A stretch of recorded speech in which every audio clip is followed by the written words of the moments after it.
Husband wife romantic love story in Hindi.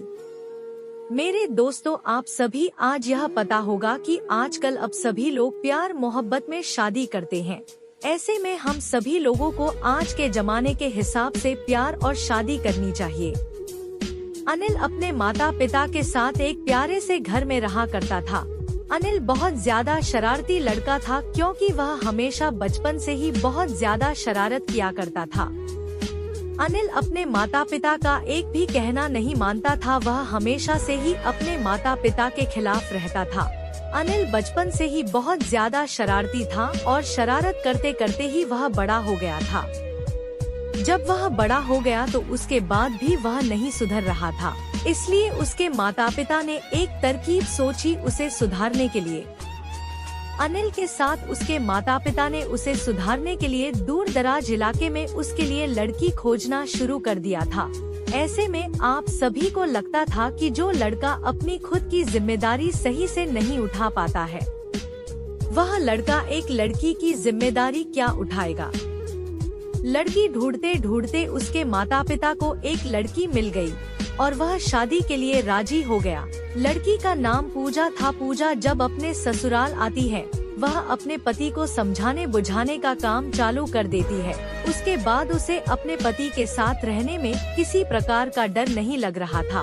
वह धीरे धीरे अनिल के बहुत करीब पहुंच गई थी। अब तो पूजा का मन भी अनिल के बिना बिल्कुल भी नहीं लग रहा था। अनिल भी अब अपने परिवार के साथ बिल्कुल भी एक साथ रहने लगा था। धीरे धीरे दोनों में सबसे ज्यादा गहरा प्यार हो गया। फिर उसके बाद वह अपने परिवार के साथ खुशी खुशी रहने लगा। एक दिन की बात है, अनिल जब अपने काम पर से घर आ रहा था तो रास्ते में उसे किसी कारणवश वह दुर्घटनाग्रस्त हो गया था। अनिल दुर्घटनाग्रस्त होने के बाद वह बिल्कुल भी चल फिर नहीं सकता था। फिर भी उसके बाद उसकी पत्नी पूजा उससे कहीं ज्यादा प्यार उससे करती थी। धीरे धीरे जितना धनराशि अनिल कमाया था वह सभी अनिल के इलाज में खर्च होने लगा था। अब अनिल का इलाज करते करते उसके पास खाने पीने के लिए पैसे भी कम पड़ने लगे थे, क्योंकि अनिल शादी से पहले कुछ नहीं कमाता था, जिसके कारण उसके पास ज्यादा धनराशि नहीं थी, क्योंकि शादी के बाद वह कमाना शुरू किया था। करीब एक महीना बीत जाने के बाद अनिल के कमाए गए सभी पैसे लगभग खत्म हो गए थे। उसके पास अब पैसे नहीं थे क्योंकि उसका इलाज भी अभी तक पूरी तरह से नहीं हो पाया था। अनिल की पत्नी पूजा को यह चिंता सताने लगी थी कि आगे की जिंदगी कैसे बीतेगी, आगे वह अनिल का इलाज किस प्रकार से कराएगी।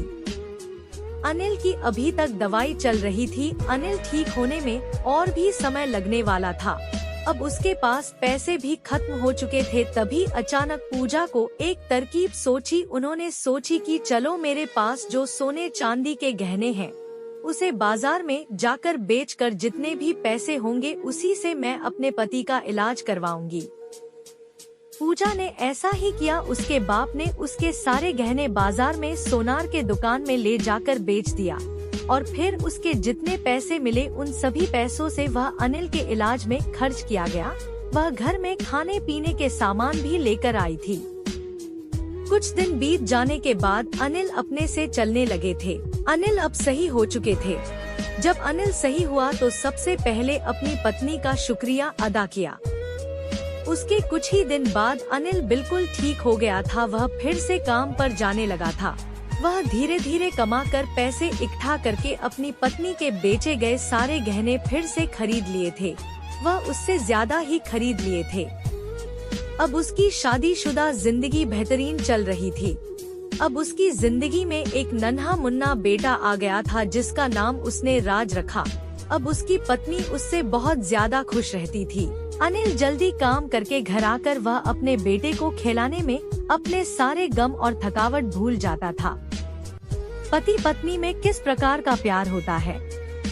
पति को चाहिए कि अपनी पत्नी को किसी चीज की कमी ना हो पाए। दोनों एक दूसरे को अच्छी तरह से देखरेख करें।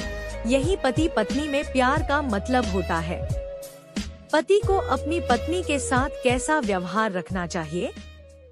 हर पति को अपनी पत्नी से बहुत अच्छा व्यवहार रखना चाहिए, उसे बहुत ज्यादा प्यार करना चाहिए। पत्नी का गुस्सा कैसे शांत करें? पत्नियां तो प्यार की भूखी होती है, उसे थोड़ी सी भी प्यार की लत लग जाती है तो वह अपने पति को छोड़कर कहीं नहीं जाती। हमें अपनी पत्नी को गुस्सा होते ही तुरंत उसे मनाना चाहिए। पत्नी के साथ हम रोमांस कैसे करें? पति के साथ रोमांस करने के लिए अपनी पत्नी से अच्छी अच्छी बातें करें तथा उसे अच्छी चीजें खरीद कर पहनने के लिए दे। इसके साथ ही साथ उसे सबसे जरूरी चीज हमें अपनी पत्नी की बहुत ज्यादा इज्जत करनी चाहिए। मेरे दोस्तों, हमें उम्मीद है कि हमारी यह कहानी आप सभी लोगों को बहुत ज्यादा पसंद आई होगी। धन्यवाद।